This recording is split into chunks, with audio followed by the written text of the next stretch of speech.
Sumatera Utara, selamat siang pemirsa. Sumatera Utara hari ini kembali hadir menjumpai Anda edisi Kamis 9 Februari 2023 bersama saya Nur Hasana. Beragam informasi terkini seputar Sumatera Utara telah dirangkum tim redaksi kami untuk Anda. Dan berikut informasi selengkapnya.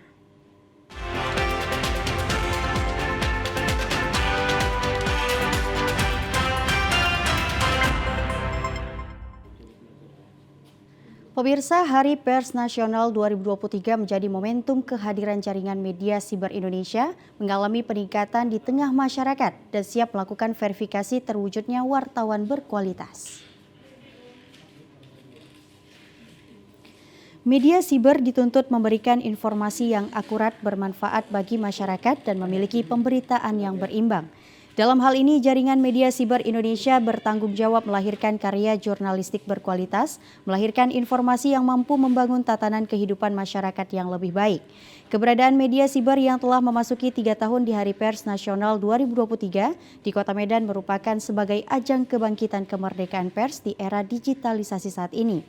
Ketua Dewan Pers Ninik Rahayu mengatakan, media siber memasuki tahun 2022 mengalami peningkatan yang cukup signifikan, tercatat mencapai 3.500 lebih di Indonesia. Hal ini merupakan tantangan besar bagi Dewan Pers karena keberadaannya hampir 90% dari totalitas jumlah media yang ada di Indonesia. Dengan peningkatan jumlah media siber yang cukup signifikan saat ini, harus didata dengan baik dan Dewan Pers siap memfasilitasi dilakukan standar verifikasi, administrasi, dan faktual terwujudnya karya jurnalistik berkualitas dan juga profesional. Dewan Pers bersedia memfasilitasi memberikan dukungan dalam proses pendataan itu agar tidak ada lagi media yang tidak bisa dipastikan menghasilkan karya jurnalistik yang berkualitas. Karena karya jurnalistik yang berkualitas mensyaratkan dua hal, media yang profesional dan para jurnalis kita yang memiliki kredibilitas. Ketua Jaringan Media Siber Indonesia Sumatera Utara, Rianto Agli mengatakan, siap melakukan pendataan verifikasi dan melakukan rangkaian semarak Hari Pers. Sebagian memang anggota DMSI sudah terverifikasi faktual dan terverifikasi administrasi. Tentunya ini langkah baik buat kita. Kemudian dalam rangkaian ulang tahun ini bahwa DMSI mengucapkan terima kasih kepada seluruh masyarakat DMSI, khususnya daerah se-Indonesia datang di Kota Medan ini untuk mensukseskan Hari Pers Nasional. Ini kebanggaan kita dan rangkaian kegiatan kita sudah lakukan dalam Bansos dan hari ini workshop nasional yang dihadiri oleh tokoh-tokoh nasional termasuk Dewan Pers, KPU dan ketua partai dan seterusnya. Ini langkah kita yang lakukan. Harapan kita ke depan bahwa Sumatera Utara dengan hadirnya PN ini akan memberikan motivasi kita untuk melaksanakan program-program pembangunan yang lebih baik ke depan. Tentunya harus memperhatikan pers. Sebagai narasumber Seminar Nasional Media Siber Sehat Pemilu Bermartabat di Hari Pers Nasional 2023 di Kota Medan kemarin, dihadiri Komisioner KPU Republik Indonesia Betty Idrus, Wakil Gubernur Sumatera Utara Musa Rajesyah, dan juga tokoh pers nasional. Pemirsa, Presiden Republik Indonesia Joko Widodo tiba di Kota Medan dan langsung menikmati kuliner makan durian. Presiden Indonesia Joko Widodo datang ke Kota Medan didampingi istri Iriana Jokowi berkunjung ke salah satu pusat kuliner durian yang berada di Jalan Iskandar Muda Rabu malam. Dalam kunjungannya di Kota Medan, Presiden Joko Widodo bersama dengan cucu-cucunya dan menantu Bobi Afif Nasution merupakan wali Kota Medan. Dalam rombongan Presiden tersebut tampak hadir Menteri PUPR Basuki Hadi Muljono yang juga ikut mencicipi rasa buah durian yang dikenal dengan kelezatannya. Kedatangan orang nomor 1 di Indonesia ini tentunya disambut langsung oleh para pengunjung yang kebetulan berada di tempat tersebut. Mereka pun langsung mengabadikan momen untuk bertemu Presiden Indonesia ini dengan berfoto bersama. Setelah selesai makan durian, rombongan Presiden langsung pergi meninggalkan lokasi. Namun di sela-sela dirinya beranjak pulang, Jokowi sempat membagikan baju kepada para warga yang ingin melihatnya. Salah seorang warga yang mendapat kaos dari Presiden Republik Indonesia, Diana, mengatakan dirinya sengaja datang bersama anaknya untuk melihat Jokowi secara langsung. Diana mengatakan dirinya sangat senang bisa mendapatkan kaos, terlebih yang memberikannya langsung adalah Presiden Indonesia. Dirinya pun sangat berterima kasih kepada Presiden Indonesia Joko Widodo yang menyempatkan datang ke Kota Medan dan bertemu langsung dengan masyarakat. Bu, gimana Bu perasaannya Bu? Dapat baju? Gimana perasaan dapat baju? Saya senang lah Pak. Mau sampaikan apa ke Bapak Presiden? Terima kasih Pak Presiden. Pak Presiden Tuhan berkati, saya panjang umur. Tanya baju ini pun mau dipakai buat apa Bu? Ini buat anak saya, dia udah tadi sampai nggak bernapas dia mau ngejar Pak Jokowi. Oh, berarti udah dari tadi di sini ya Bu, nunggu Pak Jokowi ya Bu? Di situ saja Bu. Kunjungan Joko Widodo di Kota Medan merupakan dalam rangka untuk menghadiri Puncak Hari Pers Nasional 2023 yang digelar pagi ini di Gedung Serbaguna Astaka. Pemirsa, Hari Pers Nasional 2023, Forum Pemret canangkan regulasi platform digital menuju jurnalisme yang berkualitas. Forum Pemret menggelar Editor Talk pada acara Hari Pers Nasional 2023 di Kota Medan, Sumatera Utara kemarin. Dalam konteks mewujudkan jurnalisme yang berkualitas, Forum Pemret kumpulkan sejumlah narasumber berkompeten di bidang platform digital. Acara Editor Talk yang dimoderatori oleh Dede Apriandi dari Pemret Net TV ini mengangkat tema mewujudkan regulasi platform digital untuk jurnalisme yang berkualitas dan ekosistem media yang sehat. Sedangkan narasumber yang dihadirkan diantaranya Neil R. Tobing dari Wakil Ketua ATVSI, Usman Kansong dari Dirjen IKP Kominfo, Kamal Effendi Gani dari Ketua Dewan Penasehat Forum Pemret dan Mutia Hafid dari Ketua Komisi DPR. Dengan hadirnya platform digital, pemerintah dan organisasi pers di Indonesia telah menyadari terciptanya ekosistem bisnis media yang tidak sehat. Diharapkan ke depannya ada regulasi yang mengatur interaksi media dengan platform yang masuk. Ketua Komisi 1 DPRD, Mutia Hafid, berharap pada peringatan Hari Pers Nasional 2023 dapat mendorong regulasi platform digital. Ya, ini kan kita dalam rangka HPN, tentu kita ingin sekali supaya dalam kerangka HPN tahun ini bisa lahir sebuah regulasi yang melindungi ekosistem yang baik, termasuk dengan hadirnya digital platform yang kemudian menodai ekosistem pers sebelumnya. Kita harapkan ada regulasi yang mengatur berkolaborasi media dengan digital platform yang masuk sebagai indikator misalnya ya, semakin mengacak-acak industri yang sebelumnya. Dirjen IKP Kementerian Kominfo Usman Kansong menegaskan Forum Pemret telah mengirimkan rancangan Perpres kerjasama platform digital dan media untuk mendukung jurnalisme yang berkualitas. Poinnya adalah Perpres ini ingin menciptakan atau membentuk ekosistem bisnis media yang sehat dalam hubungannya dengan platform digital global. Karena pemerintah dan komunitas pers di Indonesia sama-sama menyadari ya bahwa telah tercipta ekosistem bisnis media yang tidak sehat yang menyebabkan menurunnya kualitas jurnalisme. Berjalannya regulasi platform digital yang sehat sangat membutuhkan dukungan dari organisasi, pers, dan juga pemerintah. Pemirsa, Presiden Joko Widodo sejak kemarin malam hadir di Kota Medan untuk menghadiri acara Puncak Hari Pers Nasional tahun 2023 yang dilaksanakan pada Kamis pagi hari ini disertai dengan sejumlah rangkaian kegiatannya. Saat ini telah terhubung dengan reporter TVRI Sumatera Utara Widya Utami Putri di lokasi salah satu kunjungan Presiden Joko Widodo di Medan. Selamat siang Widya. Ya, selamat siang Hasanah, selamat siang juga pemirsa. Widya, bagaimana pelaksanaan Puncak Hari Pers Nasional tahun 2023 yang berlangsung pagi tadi, Widya? Ya, baik Hasanah dan juga pemirsa, dapat kami sampaikan acara Hari Pers Nasional 2023 yang berlangsung di Gedung Serbaguna Pemprov Su berjalan dengan aman, berjalan dengan lancar, dan memang antusiasme dari seluruh insan pers tampak sangat luar biasa menghadiri puncak acara HPN 2023. Pada puncak acara HPN 2023 dapat kami sampaikan HPN diharapkan dapat menjadi momentum bagi segenap insan pers dan organisasi pers untuk menghadirkan pers yang profesional sekaligus menjadi ruang reflektif bagi pers untuk mempersiapkan pers menghadapi tahun politik dan meneguhkan kemerdekaan pers di Indonesia. Dikatakan pers harus menjadi penerang bagi publik dan kemudian juga dapat meningkatkan intelektual publik dalam membedakan berita bohong, berita hoax, ataupun juga berita yang tidak aktual.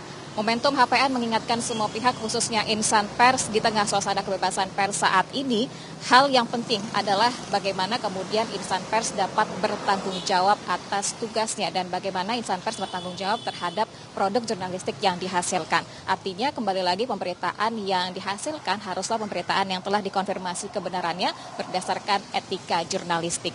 Disampaikan juga bahwa indeks kemerdekaan pers di tahun 2022 menunjukkan bahwa kemerdekaan pers Indonesia masih dalam rentang nilai bebas. Kemudian disampaikan juga bahwasannya pers Indonesia saat ini memang masih dihadapkan dengan tantangan berupa kekerasan pers dalam tugas peliputannya. Utamanya yang banyak terdampak dari kekerasan pers ini adalah jurnalis perempuan yang dimana persentasenya dikatakan mencapai 86,9%. Artinya memang jurnalis perempuan saat ini masih mengalami kekerasan pers dalam menjalankan tugas dan kekerasan jurnalis perempuan ataupun kekerasan yang dialami jurnalis perempuan ini memang berbasis gender. Di tahun politik ini, Hasanah dan juga pemirsa pers tentunya diharapkan harus dapat berkontribusi pada peningkatan intelektual publik dalam berdemokrasi. Peran pers sangat dinantikan untuk menjaga pemberitaan penyelenggaraan pemilu dengan tetap menjaga keutuhan bangsa dan negara, kemudian juga diharapkan mendewasakan bangsa dalam berdemokrasi. Tentunya hal ini dapat terrealisasi bila perusahaan pers tetap objektif dan juga dapat tetap independen. Media massa harus tetap berpegang teguh pada idealisme, objektif, dan juga tidak tergelincir dalam polarisasi. Media harus mendorong pemilu 2024 berjalan jujur dan adil, serta menyatukan persatuan Indonesia tetap menjadi pilar demokrasi dan menjadi referensi utama bagi masyarakat Indonesia dalam mencari informasi. Hasanah. Oke, tentunya hari ini Bapak Jokowi tentunya meresmikan Terminal Amplas ya Widya. Bagaimana dengan situasi dan kondisi di sana Widya? Iya baik Hasanah, memang kalau berdasarkan jadwal kunjungan kerja dari Presiden Republik Indonesia Joko Widodo dijadwalkan sekitar pukul 11 hingga pukul 12 ini Presiden Jokowi akan meresmikan terminal tipe A yaitu Terminal Amplas Medan. Dan bersama juga dengan beberapa jajaran menteri yang tampak tadi sudah hadir adalah Menteri Perhubungan Budi Karya Sumadi. Namun memang kehadiran Presiden Joko Widodo masih kami nantikan saat ini. Kemungkinan Presiden akan datang nanti usai makan siang dan tentunya antusiasme masyarakat di sekitar terminal penumpang Amplas Medan ini sangat luar biasa sekali untuk melihat seperti apa kemudian kunjungan kerja Presiden Republik Indonesia Joko Widodo. Kami sampaikan juga pemirsa dan Hasanah, terminal penumpang tipe A Amplas Medan memiliki total lahan seluas 20.162 meter persegi.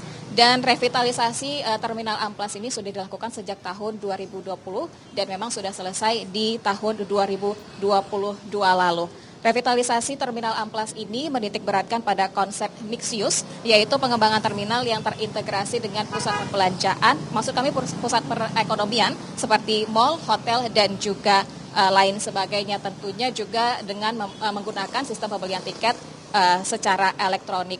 Hal ini dilakukan guna dapat meningkatkan pelayanan yang dapat memberikan pelayanan yang terbaik kepada masyarakat dan diharapkan juga tentunya masyarakat dapat memanfaatkan terminal tipe A Amplas ini untuk kemudian bisa bepergian dan memberikan sekali lagi kenyamanan kepada masyarakat. Hasanah.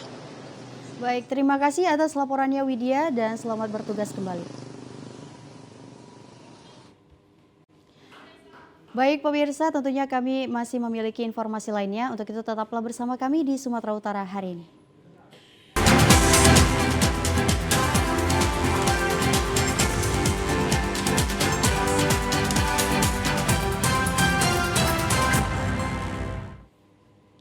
Ya pemirsa, Hari Pers Nasional 2023 di Kota Medan dilakukan dengan berbagai rangkaian kegiatan dilaksanakan oleh beberapa organisasi kewartawanan di Indonesia yang diharapkan sebagai momentum menjadikan profesi wartawan bermartabat di era globalisasi.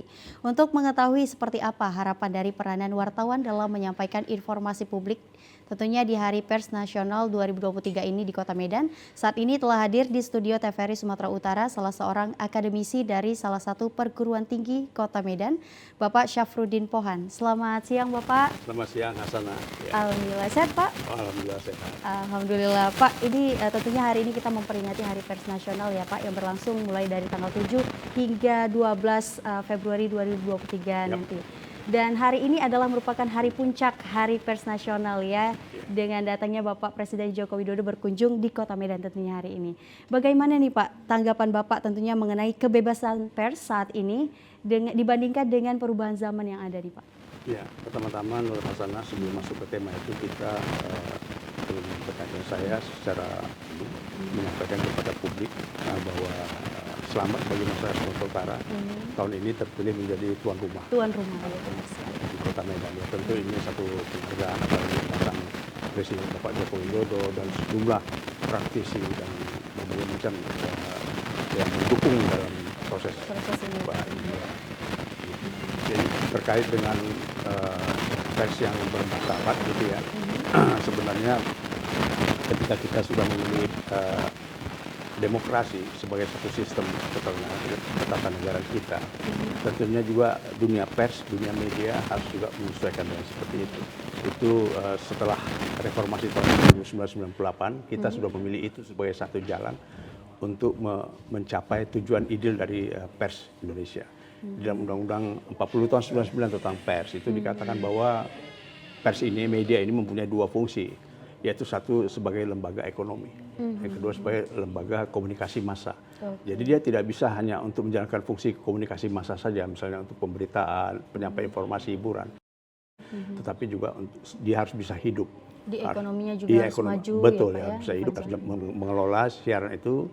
Dan sekarang sudah bergeser paradigmanya ya, sananya dulu itu bad news is good news. Sekarang itu good news. Itu gimana Pak tanggapan Bapak tentang itu Pak? Ya, kalau dulu itu kan kalau bad news is good news, orang media waktu itu ya, terutama di awal-awal reformasi itu makin banyak menampilkan satu pemberitaan atau penyampaian di media itu yang betul-betul membuat orang sangat antusias seperti itu. Dan dilupakan juga pada saat yang sama adalah soal etika, soal kode etik itu masih sangat kurang. Tapi sekarang good news is good news, itu artinya sekarang kembali kepada insan media termasuk LPP TVRI untuk memanfaatkan era ini, keterbukaan ini yang pers dan bebas bertanggung jawab, yang kemudian akan menjadi satu yang bisa disampaikan, bisa dijual dalam tanda kutip ya. Karena itu nanti terbukti dengan berbagai macam kinerja yang bisa diukur secara saintifik ya, dan lain sebagainya. Jadi pers bebas itu yang bermartabat itu tentu saja pertama adalah penegakan etika jurnalistik, terutama bagi media konvensional ataupun media yang free to air, itu termasuk TVRI Sumatera Utara, TVRI itu juga harus betul-betul menjalankan satu etika, kode etik jurnalistik. Yang kedua adalah pedoman perilaku penyiaran, standar program siaran yang dikeluarkan oleh Komisi Penyiaran Indonesia. Jadi itu yang membuat kita bermartabat, karena situlah wajah pers kita ada di sana, di dua undang-undang dan di peraturan KPI tentang pedoman perilaku penyiaran dan standar program siaran. Oke, kalau kita berbicara nih Pak tentang kode etik dan juga standar penyiarannya, ya, boleh Pak diberikan sedikit informasi kepada kita bersama, sebenarnya apa sih standar yang paling umum nih Pak yang harus kita ketahui sebagai masyarakat pada umumnya? Yang pertama kan dia standarnya kelayakan kepada publik ya. Kalau saya menilai dari perspektif itu media media konvensional termasuk LPP TVRI itu dia sudah menjadi media yang verifikator. Artinya dia tidak bisa muncul apapun di layar kaca kita ini sebelum ada prosedur yang sangat ketat. Iya. Ada tahapan-tahapan yang harus dilalui ya, ada Pak, proses jurnalisme, cek, recheck segala macam. Kenapa? Nanti berimplikasi kepada masalah hukum. Dalam arti bahwa gugatan terhadap media pers termasuk media massa di Indonesia itu akan menjadi sebuah persoalan ketika memang kontennya itu memang bermasalah, mungkin fake news ataupun berita palsu dan seterusnya. Tapi itu hampir tidak mungkin sekarang hanya dilakukan karena kita punya regulasi yang super body yang kuat, Undang-Undang 49 tentang pers dan juga pedoman perilaku penyiaran standar program siaran dari Komisi Penyiaran Indonesia. Jadi saya kira itu wajah kita. Semua kita masuk dalam sistem itu, sehingga kita akan mendapatkan satu pers konten yang betul-betul memiliki wajah keindonesiaan. Dan kemudian juga ada reward and punishment-nya, ada juga sanksi-sanksi yang dijatuhkan atau diberikan oleh Komisi Penyiaran Indonesia. Itulah kita sebagai negara hukum, tapi juga pers kita juga harus taat seperti itu. Oke, mantap sekali nih Pak jawaban dari Bapak. Kalau kita berbicara tentang tuntutan ya Pak, yang dihadapi oleh para wartawan nih khususnya Pak. Tuntutan seperti apa sih yang harus dilakukan oleh wartawan itu sendiri sehingga bisa informasi itu tersampaikan di masyarakat di era digitalisasi di zaman sekarang ini Pak? Ya, itu pertanyaan yang sangat menarik dan itu sering ya Hasanah kita bahas di berbagai macam seminar di kampus dan seterusnya. Salah satu yang perlu kita kaji secara kritis adalah media ini memiliki satu means of production. Alat produksinya itu pekerja persnya, pekerja media. Nah, ini diamanahkan oleh Undang-Undang Pers bahwa selayaknya institusi atau instansi pers itu ataupun lembaga media itu memikirkan kesejahteraan. Bagaimana sistem penggajian, remunerasi dan seterusnya. Karena saya pikir inilah saatnya di dalam era Hari Pers Nasional sekarang ini berkumpul semua para praktisi, pemerintah dan juga industri dan sebagainya supaya ada sharing, supaya ada interaksi. Bagaimana inti persoalan pertama adalah sumber daya manusia. SDM-nya. SDM. Yang kedua harus teknologi, betul benar. ya, teknologi. Jadi satu kesatuan yang harus sangat. Itulah yang disebut oleh Pak Dirjen IPK Pak Usman Kansong tadi itu mengatakan dia ekosistem tadi kan. Ekosistem media sekarang yaitu pekerja persnya yang betul-betul profesional, kemudian teknologi yang sangat dikuasai dan yang kemudian mendukung untuk bisa berjalannya itu. Betul. Content is king. Oke, Konten kuncinya adalah raja. Kalau kita bilang sekali. pembeli adalah raja, kalau dalam perdagangan bilang Kalau niaga. dari dalam dunia pers, Content is king. Oke, Termasuk kuncinya TVRI Sumatera Utara sudah mengarah ke sana saya lihat. Oke. Pengamatan saya ya, seperti itu LPP TVRI ya. Jadi saya kira itu yang menjadikan wajah pers kita, wajah media kita akan memiliki prospek ke depan. Ya kan. Tapi memang ada persoalan sedikit adalah kita berhadapan dengan media sosial. Nah, ini persoalannya. apalagi di zaman sekarang sumber informasi itu sangat mudah diakses ya Hari Pak ini ya. orang tiba-tiba menjadi jurnalis. Iya. Hari ini orang tiba-tiba menjadi wartawan. Tanda kutip. Iya. Apa saja di-share, apa saja di-upload ya, di media sosial, di Facebook dan sebagainya. Ini tentunya salah satu yang perlu kita pikirkan. Poin dari saya adalah supaya media-media yang terverifikasi ya, termasuk TVRI dan media dan juga televisi swasta dan juga radio. Itu jangan sampai menggunakan isu-isu di media sosial itu sebagai sebuah konten supaya untuk naik ya Pak viral. Ya, gitu. karena beda situasi, beda secara psikologis antara kebutuhan masyarakat terhadap media yang terverifikasi dengan juga yang hanya media sosial yang lebih banyak bombastis, ya, lebih banyak hoax-nya kan. Kalau di TVRI misalnya tidak akan mungkin ada hoax. Karena itu proses sangat ketat itu dan diverifikasi semua kan. Iya. Nah, di sini kita hari ini tiba-tiba orang menjadi jurnalis, apa saja dia posting. Kuliner dia lagi di mana itu mau, dan kadang-kadang banyak artis-artis yang muncul dari YouTube. Benar. YouTuber ya Pak. Muncul. Jadi kalau dulu kan artis itu muncul dari kalangan media. Benar. Mereka ditampilkan di TVRI, ada macam-macam kejuaraan dan seterusnya. Sekarang orang sudah hari ini orang bisa menjadi artis tanpa melalui satu industri, ya. Tidak melalui media, tapi melalui media sosial. Nah, itu yang kita harus perhatikan. Dan menurut data dari Central Strategic of International Studies (CSIS), itu tahun 2024 nanti, dan itu di tahun politik juga ya. Iya. Tentunya dari sekarang aja nih Pak udah nampak nih Pak tantangan politiknya ya Pak ya. Dan itu oleh CSIS tadi mengatakan bahwa di tahun 2024 itu usia antara 19 sampai 36 itu ada 190 juta. Wow. Bayangkan betapa gaduhnya jagat digital kita nanti itu ya kan. Itu angka yang sangat fantastik ya, Pak. Kelompok milenial itu ya kan, benar. anak usia muda atau pemilih muda namanya. Bukan pemilih muda, pemilih pemula. Tapi pemilih muda 17 sampai 39 itu 190 juta. Itu nggak bisa kita bayangkan. Dan harus dikelola. Nah, saya kira dalam perspektif itu kemudian itu sebenarnya salah satu juga entry point supaya media-media yang konvensional ini bergegas untuk menjemput itu sebagai satu tanggung jawab. Tadi itu kan, supaya dia sebagai sarana komunikasi massa dan juga sarana ekonomi. Dia harus betul-betul menjalankan itu. Dan itu potensinya besar dan sangat dimungkinkan untuk melakukan sebuah terobosan-terobosan ya gitu. Oke, kalau kita juga nih Pak berbicara tentang Hari Pers Nasional ya Pak, tentunya tema kita pada kali ini itu adalah momentum kebebasan pers wartawan bermartabat. Nah, bagaimana nih Pak tanggapan Bapak mengenai tema kita pada kali ini Pak tahun ini? Kita bersyukur hari ini mempunyai satu sistem politik ketatanegaraan, di mana sistem politik dan ketatanegaraan itu sistem pers itu ada di situ. Jadi kalau sistem politiknya demokratis, maka persnya pun demokratis. Tapi kalau sistem pers di suatu negara misalnya otoriter, maka sistem medianya pun sistem pers pun otoriter. Kita sudah mengalami semua itu. Otoriter, kemudian libertarian ya, kemudian juga pers liberal kita sudah mengalami. Liberal itu awal-awal reformasi ya, begitu banyak terbit izin-izin segala macam televisi dan seterusnya. Tadi dikatakan oleh Ketua Dewan Pers, ya kan. Bahkan hari ini kita sudah memiliki sekitar 3.000 media daring ya, dan itu belum terverifikasi. Nah, kalau itu menjadi apa persoalan kita adalah tentu Dewan Pers juga salah satu ekosistem yang bisa membereskan itu. Sehingga publik mendapatkan satu sajian yang benar-benar memberikan informasi yang sehat dan juga bermanfaat bagi masyarakat gitu. Nah, kalau kita juga berbicara nih Pak tentang era digitalisasi ya Pak ya. Sekarang apa-apa itu sudah mudah untuk tersampaikan ya dengan ada media sosial. Nah, ini tentunya menjadi ancaman nih Pak bagi media konvensional. Nah, bagaimana nih Pak tanggapan Bapak mengenai ini?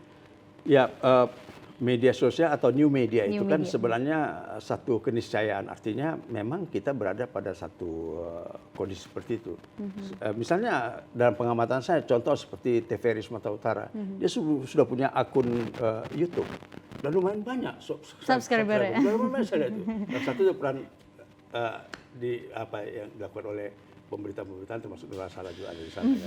Tentunya program-program ya Pak yang menonjol di dalamnya. Jadi pola konsumsi masyarakat, pola mengikuti media itu mungkin dia tidak sempat menonton di rumah, tapi dia menonton di YouTube. Siaran kita ini bisa dilihat di YouTube. Iya, secara berulang-ulang. Berulang-ulang dan itulah yang kemudian menjadi kalau dalam ekonomi politik media disebut dengan monetisasi. Artinya semakin baik konten siaran itu, termasuk TVRI Sumatera Utara yang sudah mencapai kalau tidak salah sudah hampir 2.000 subscriber itu menunjukkan tren yang positif. Itu adalah kemudian akan berdampak kepada monetisasi di mana makin banyak subscribe, like dan komen itu makin akan menghasilkan profit tertentu. Saya kira itu salah satu bonusnya dan inilah saatnya siapa saja yang bergerak di bidang media untuk memanfaatkan media sosial tadi itu.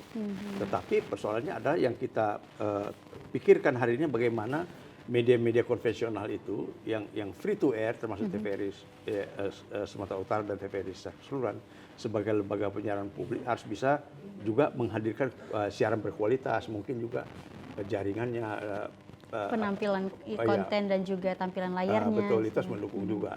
Di sisi yang lain adalah mungkin bisa masuk tadi itu ke YouTube kan gitu ya.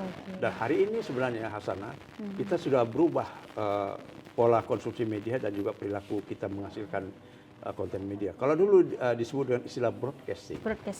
Penyiaran. Sekarang narrowcasting. Nah, narrowcasting itu bersifat terfragmentasinya.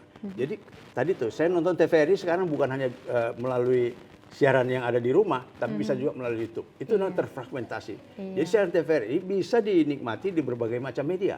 Nah, saya kira TVRI Sumatera Utara sebagai salah satu juga garda terdepan ya untuk masyarakat Sumatera Utara harus bisa memanfaatkan masih banyak lagi ya media sosial seperti Instagram ya, Twitter itu bisa digunakan juga. Jadi itulah namanya narrowcasting, terfragmentasi karena segmen khalayak itu akan mencari mana yang paling mudah bagi dia. Dia yang cari. Jadi kita semua konten isking tadi itu kita hanya menyajikan konten yang baik, mereka akan cari kita, gitu kira-kira. Dan sebagai informasi juga nih Pak, tentunya TVRI Sumatera Utara juga memanfaatkan semua sosial media Pak tentunya. Betul. Kita juga ada Instagramnya ya, Twitter dan lain sebagainya. Nah, tentu tadi kita berbahas tentang berita-berita hoax ya Pak. Nah, bagaimana nih Pak? Apa nih yang harus kita lakukan? Tentunya di Hari Pers Nasional ini supaya tidak ada lagi nih berita-berita hoax. Ya, ini musuh kita bersama. Dalam perspektif pers dan media, ada 3 sebenarnya yang perlu kita cermati dalam konteks penyampaian di media. Yang pertama ada yang disebut dengan misinformasi. Yang kedua disinformasi, yang ketiga malinformasi. Misinformasi ini adalah satu informasi yang sebenarnya salah dia. Dari media sosial itu kan salah. Iya. Tapi yang men-share itu meyakini bahwa itu benar gitu. Nah, itu misinformasi. itu misinformasi. Itu yang bahaya itu sebenarnya. Oke, itu berpengaruh kepada orang yang menyampaikannya ya Pak ya? Sangat pasti. Apalagi kalau dia sudah sampai kepada media-media mainstream. Ya, media-media lembaga penyiaran yang swasta sudah publik, terverifikasi ya. Itu berbahaya, yang misinformasi. Dia tidak benar, sudah tahu tidak benar, tapi dia share juga. Nah, gitu. Yang kedua adalah semua disinformasi. Disinformasi ini dia tahu itu tidak benar, tapi di-sharekan juga, tapi disampaikan juga. Kalau yang pertama tadi kan yang misinformasi, informasinya ya Pak ya? informasi yang salah, dia tidak tahu itu salah dan bahkan menganggap itu benar. Yang kedua yang disinformasi ini, informasi memang sebenarnya sudah salah, tahu dia. Udah tahu salah tapi di-share juga. Tapi di-share juga. Yang ketiga yang lebih juga sekarang mewarnai ya dalam sistem media kita secara keseluruhan yang disebut dengan malinformasi.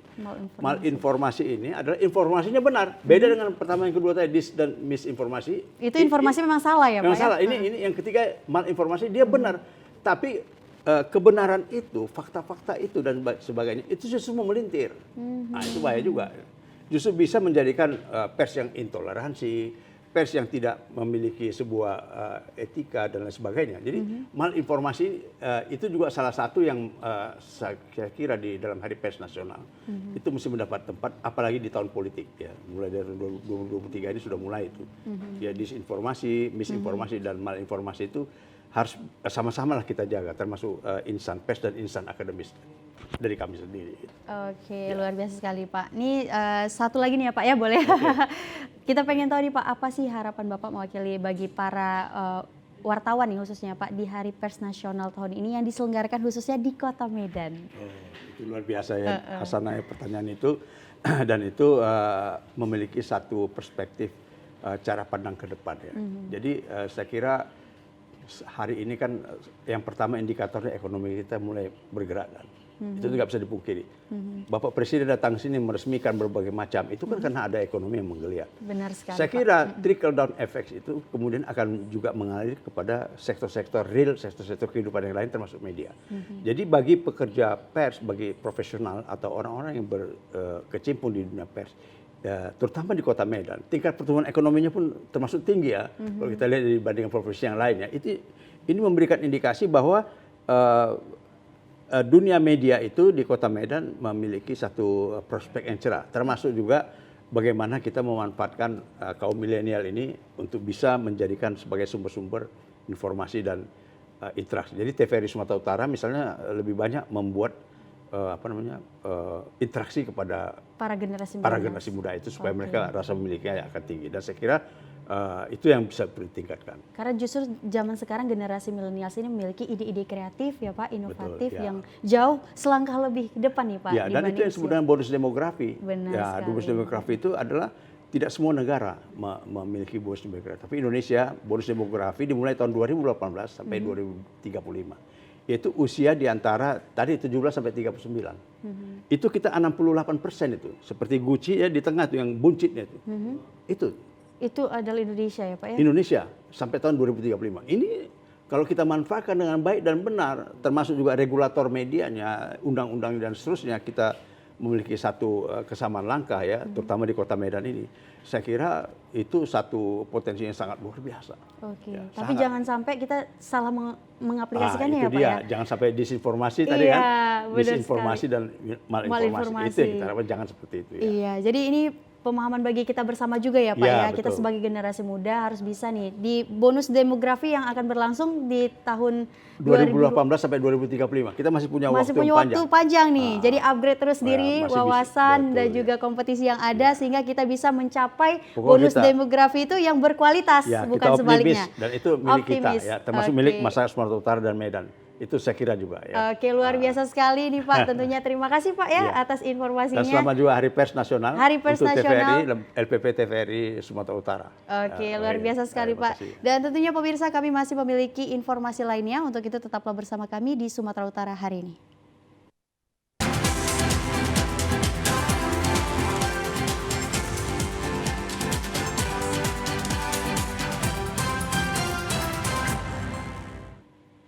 Ya pemirsa, antusiasme publik dan masyarakat menyambut event Powerboat F1 H2O yang akan berlangsung pada tanggal 24 sampai dengan 26 Februari 2023 di kawasan Danau Toba, tepatnya di Kota Balige, cukup tinggi. Hal itu dapat dilihat dari antusiasme masyarakat pada saat launching pertama tiket pada tanggal 7 Februari 2023 di link portal resmi loket.com sudah sold out semuanya, hingga menimbulkan pertanyaan masyarakat apakah masih ada penjualan tiket F1 H2O dan kapan adanya penjualan penambahan tiket lagi. Asisten Deputi Bidang Pariwisata Berkelanjutan Kementerian Koordinator Bidang Kemaritiman dan Investasi Kemenko Marves saat ini dikonfirmasi di Mes Pemprov Su Balige. Kosmas Hareva mengatakan pihaknya sudah menyelesaikan rapat finalisasi mengenai keinginan untuk memberikan jaminan kepada para penonton yang akan datang ke wilayah Danau Toba ini untuk menonton F1 H2O. Dipastikan bahwa tempat untuk para penonton mulai hari ini sekitar pukul 14 WIB akan diluncurkan kembali lebih dari 7.500 tiket untuk para penonton. Tidak perlu ada keraguan kepada masyarakat dimanapun berada, baik dari luar Kabupaten Toba sudah dapat membeli dan memesan tiket secara online melalui portal resmi www.loket.com. Kosmas Hareva menegaskan jikalau ada penjualan tiket di luar saluran daripada portal resmi www.loket.com, panitia tidak bertanggung jawab dan dianggap penjualan liar. Jadi jangan sampai ada masyarakat yang dikecewakan. 500 tiket total dengan tiket sebelumnya yang sudah diluncurkan dan sudah sold out, jadi jangan ada kecewa. Masyarakat selalu tetap antusias karena hari ini akan dilaunchingkan lagi lebih kurang 7.500 tiket. Untuk harganya sudah langsung tertera di portal resmi loket.com. Tentu semuanya ada kelas-kelasnya masing-masing. Ada tiket funlink dengan fasilitasnya, pasti semuanya akan disesuaikan. Tentu kepada para penonton silakan memilih sesuai dengan selera masing-masing. Kita pastikan bahwa tempat untuk para penonton mulai besok ya, pada paling cepat mungkin jam 14 besok akan diluncurkan kembali lebih dari 7.500 tiket untuk para penonton. Jadi tidak perlu ada keraguan kepada masyarakat dimanapun berada. Baik dari di luar Sumatera juga sudah bisa memesan tiket secara online melalui portal resmi loket.com. Besok akan diluncurkan. Saat ini tim sedang mempersiapkan proses untuk kurasi untuk memastikan semuanya dilakukan dengan baik sehingga pelayanan kepada penonton bisa kita pastikan juga. Pemirsa, event Powerboat F1 H2O yang akan diselenggarakan pada tanggal 24 sampai dengan 26 Februari 2023 di kawasan Danau Toba, Balige, Kabupaten Toba sudah semakin dekat pelaksanaannya. Antusias masyarakat untuk dapat menyaksikan atau menonton secara langsung event bertaraf internasional ini sangat tinggi. Hal ini dapat dilihat dari pemesanan tiket yang sebelumnya telah dilaunching pada tanggal 7 Februari 2023 kemarin. Semuanya telah sold out di website www.loket.com. PLT Sekretaris Daerah Kabupaten Toba, Agus Sitorus mengutarakan agar tidak mengecewakan masyarakat, pemerintah Kabupaten Toba saat ini berusaha untuk mengidentifikasi lokasi baru agar masyarakat dapat menyaksikan F1 H2O secara langsung. Sesuai dengan hasil rapat kami, panitia baik dari pusat, provinsi maupun kabupaten atau panitia lokal terkait kesiapan panitia untuk tempat para penonton, bahwa mulai besok tepat jam 14.00 akan di-launching penjualan tiket kurang lebih 7.500. Dan kami juga selalu mempersiapkan tempat-tempat baru yang belum teridentifikasi dan memungkinkan nanti akan dibuka kembali. Saya rasa demikian persiapan dari panitia. Direktorat Pengembangan Destinasi 1 Kemenparekraf, Andi Marpau menjelaskan pihaknya bakal sampaikan informasi soal penjualan tiket di media sosial milik Kemenparekraf sendiri. Hal tersebut akan disampaikan kepada masyarakat melalui media sosial Kemenparekraf karena pengunjung yang pasti menunggu kepastian adanya tiket. Dengan adanya penambahan peluncuran penjualan tiket sebanyak 7.500 tiket, maka diperkirakan tiket yang beredar untuk event F1 H2O melalui portal loket.com sebanyak 10.500 tiket. Kita dari Kementerian Pariwisata juga dengan adanya kepastian dengan penjualan tiket untuk nobar untuk hari ini dan besok akan di launching untuk pukul 14 itu akan kita naikkan juga di media sosial kita Kemenparekraf dan juga website kita. Dan ini juga menjadi informasi yang sangat jelas sekali karena salah satu kebutuhan wisatawan adalah kepastian informasi ketika mereka mau menyaksikan suatu event. Kita akan mendukung untuk publikasi ini. Hingga saat ini ada 3 lokasi menonton F1 H2O yang disiapkan, yakni daerah venues F1 H2O di lapangan Sisinga Mengaraja, Bukit Pahoda, dan kawasan Lumban Silintong, Baligi. Pemirsa, Rapat Kerja Nasional Seksi Wartawan Olahraga SIWO PWI di Medan kemarin menetapkan sejumlah keputusan tentang pelaksanaan Pekan Olahraga Wartawan Nasional. Rakernas SIWO PWI yang menjadi satu rangkaian kegiatan HPN 2023 ini dibuka secara resmi oleh Sekretaris KONI Pusat, Ade Lukman. Menetapkan pelaksanaan Porwanas dilakukan 3 tahun sekali, hanya saja keputusan 3 tahun sekali itu belum diketahui. Apakah diambil dari pelaksanaan Porwanas terakhir tahun 2022 di Malang, Jawa Timur, atau diambil dari tahun 2024 nanti? Jika mengacu dari Porwanas terakhir di Jawa Timur, maka Porwanas selanjutnya akan dilaksanakan pada tahun 2025. Namun peserta Rakernas bersepakat akan memutuskan masalah itu di Rapat Kerja Nasional Luar Biasa Rakernas LUB SIWO PWI tahun ini. Keputusan lain terkait beberapa persyaratan seperti atlet Porwanas adalah anggota biasa PWI dengan telah memiliki sertifikat UKW. Ketua SIWO Pusat AA Gungde Ariwangsa menjelaskan calon tuan rumah Porwanas harus mengajukan surat permohonan dari PWI Provinsi ditandatangani oleh Ketua PWI dan Ketua SIWO ke PWI Pusat, CC SIWO Pusat. Sedangkan menanggapi harapan Menteri Pemuda dan Olahraga Republik Indonesia, Zainuddin Amali yang mengharapkan dukungan pers karena pers memiliki kontribusi besar ikut menyukseskan Pekan Olahraga Nasional PON ke-21 Aceh Sumut. Gungde menyatakan SIWO seluruh Indonesia siap untuk mendukung dan mensukseskan PON 2024 Sumut Aceh mendatang. Ini momen baik buat SIWO, khususnya ingin juga ikut terlibat di dalam kegiatan olahraga nasional itu, terutama menggaungkan ke seluruh Indonesia tentang PON 2024 persiapannya, dan juga tentunya mengharapkan akan lahir prestasi. Bagi kami Rakernas ini juga sangat penting karena juga kami ingin kembali merevitalisasi ya, yaitu Pekan Olahraga, Pekan Wartawan Olahraga Nasional Porwanas yang pelaksanaannya baru selesai dilaksanakan di Malang tahun. Untuk Porwanas berikutnya ada 4 calon tuan rumah Porwanas mendatang, diantaranya Aceh, Kalimantan Timur, Sumatera Barat, dan Solo. Namun untuk keputusan calon tuan rumah akan ditetapkan pada Rakernas LUB nanti. Pemirsa, kami masih memiliki informasi lainnya, untuk itu tetaplah bersama kami di Sumatera Utara hari ini.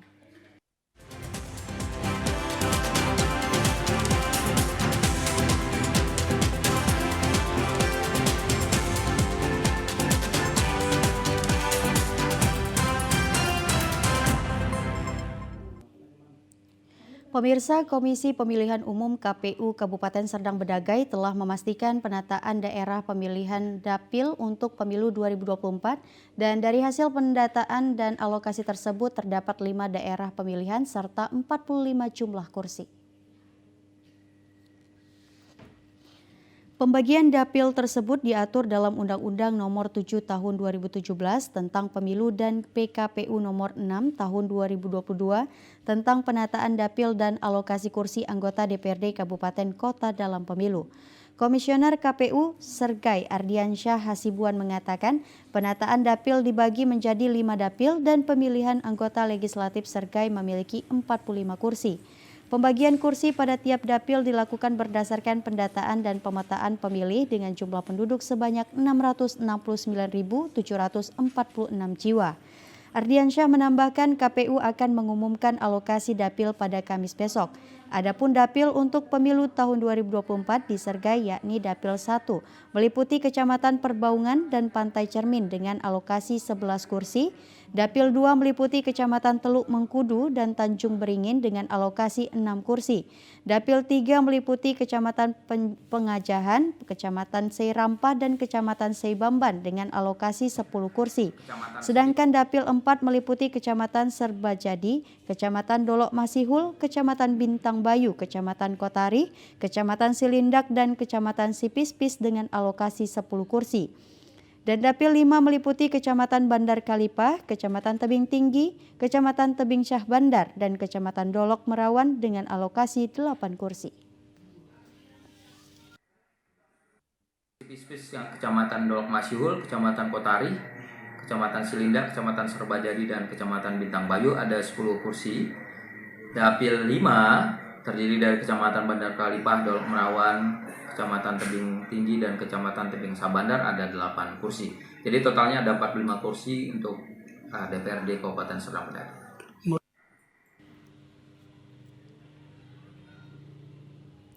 Ya pemirsa, informasi tadi sekaligus menutup perjumpaan kita pada siang hari ini. Saya Nur Hasana mewakili kerabat kerja yang bertugas pamit undur diri. Selamat siang dan sampai jumpa.